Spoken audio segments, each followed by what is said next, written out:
Well, you spoke several times before about ideological subversion. That is a phrase that I'm afraid some Americans don't fully understand. When the Soviets used the phrase ideological subversion, what do they mean by it? Ideological subversion is the process which is legitimate, overt, and open. You can see it with your own eyes. All you have to do, all American mass media has to do, is to unplug their bananas from their ears, open up their eyes, and they can see it. There is no mystery. There is nothing to do with espionage. I know that espionage intelligence gathering looks more romantic. It sells more deodorants through the advertising, probably. That's why your Hollywood producers are so crazy about James Bond type of thrillers. But in reality, the main emphasis of the KGB is not in the area of intelligence at all. According to my opinion and opinion of many defectors of my caliber, only about 15% of time, money, and manpower is spent on espionage as such. The other 85% is a slow process which we call either ideological subversion or active measures, активные мероприятия in the language of the KGB, or psychological warfare. What it basically means is to change the perception of reality of every American to such an extent that despite of the abundance of information, no one is able to come to sensible conclusions in the interests of defending themselves, their families, their community, and their country. It's a great brainwashing process which goes very slow, and it's divided in 4 basic stages. The first one being demoralization. It takes from 15 to 20 years to demoralize a nation. Why that many years? Because this is the minimum number of years which requires to educate one generation of students in the country of your enemy, exposed to the ideology of the enemy. In other words, Marxism-Leninism ideology is being pumped into the soft heads of at least 3 generations of American students without being challenged or counterbalanced by the basic values of Americanism, American patriotism. The result you can see. Most of the people who graduated in the 60s, dropouts or half-baked intellectuals, are now occupying the positions of power in the government, civil service, business, mass media, educational system. You are stuck with them. You cannot get rid of them. They are contaminated. They are programmed to think and react to certain stimuli in a certain pattern. You cannot change their mind, even if you expose them to authentic information, even if you prove that white is white and black is black, you still cannot change the basic perception and the logic of behavior. In other words, these people, the process of demoralization is complete and irreversible. To get rid society of these people, you need another 20 or 15 years to educate a new generation of patriotically minded and common sense people who would be acting in favor and in the interests of United States society. And yet these people who've been programmed and, as you say, in place, and Yes. who are favorable to an opening with the Soviet concept, these are the very people who would be marked for extermination in this country? Most of them, yes.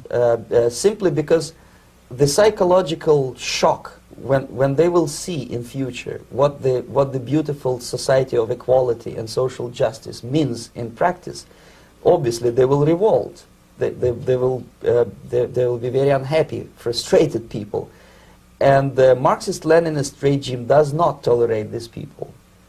Obviously they will join the links of dissenters, dissidents. Unlike in present United States, there will be no place for dissent in future Marxist-Leninist America. Here you can get popular like Daniel Ellsberg and filthy rich like Jane Fonda for being dissident, for criticizing your Pentagon. In future, these people will be simply squashed like cockroaches. Nobody is going to pay them nothing for their beautiful, noble ideas of equality. This they don't understand, and it will be the greatest shock for them, of course. The demoralization process in the United States is basically completed already. For the last 25 years, Actually, it's overfulfilled, because demoralization now reaches such areas where previously not even Comrade Andropov and all his experts would even dream of such a tremendous success. Most of it is done by Americans to Americans, thanks to lack of moral standards. As I mentioned before, exposure to true information does not matter anymore. A person who was demoralized is unable to assess true information. The facts tell nothing to him. Even if I shower him with information, with authentic proof, with documents, with pictures, even if I take him by force to the Soviet Union and show him concentration camp, he will refuse to believe it until he is going to receive a kick in his fat bottom. When a military boot crashes then he will understand, but not before that. That's the tragic of the situation of demoralization.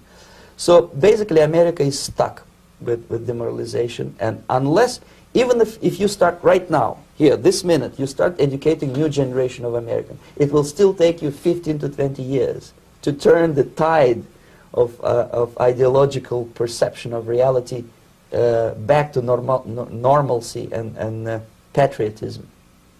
The next stage is destabilization.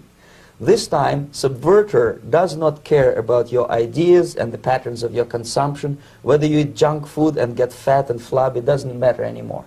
This time, and it takes only from 2 to 5 years to destabilize a nation, what matters is essentials: economy, foreign relations, defense systems. And you can see it quite clearly that in some areas, in such sensitive areas as defense and economy, the influence of Marxist-Leninist ideas in the United States is absolutely fantastic. I could never believe it 14 years ago when I landed in this part of the world, that the process will go that fast.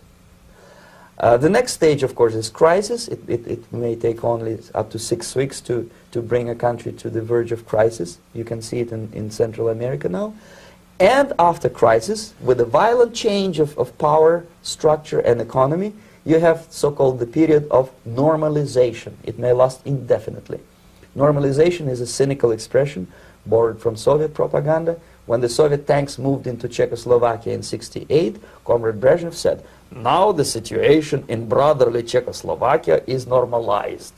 This is what will happen in the United States if you allow all these schmucks to bring the country to crisis, to promise people all kind of goodies and the paradise on earth, to destabilize your economy, to eliminate the principle of free market competition, and to put a big brother government in Washington, D.C., with benevolent dictators like Walter Mondale, who will promise lots of things, never mind whether the promises are fulfillable or not. He will go to Moscow to kiss the bottoms of new generation of Soviet assassins. Never mind. He will create false illusions that the situation is under control. Situation is not under control. Situation is disgustingly out of control. Most of the American politicians, media, and educational system trains another generation of people who think they are living at a peacetime. False. The United States is in the state of war, undeclared total war against the basic principles and the foundations of this system. And the initiator of this war is not Comrade Andropov, of course. It's the system. However ridiculous it may sound, the world communist system, or the world communist conspiracy, whether I scare some people or not, I don't give a hoot. If you are not scared by now, nothing can scare you. But you don't have to be paranoid about it. What actually happens now, that unlike myself, you have literally several years to live on unless the United States wake up. The time bomb is ticking. With every second, the disaster is coming closer and closer. Unlike myself, you will have nowhere to defect to, unless you want to live in Antarctica with penguins. This is it. This is the last country of freedom and possibility. Okay, so what do we do? What is your recommendation to the American people? Well, the immediate thing that comes to my mind is, of course, There must be a very strong national effort to educate people in the spirit of real patriotism, number one. Number two, to explain them the real danger of socialist, communist, whatever, welfare state, big brother government. If people will fail to grasp the impending danger of that development, nothing ever can help United States. You may kiss goodbye to your freedom, including freedoms to homosexuals, to prison inmate. All this freedom will vanish, evaporate in 5 seconds, including your precious lives.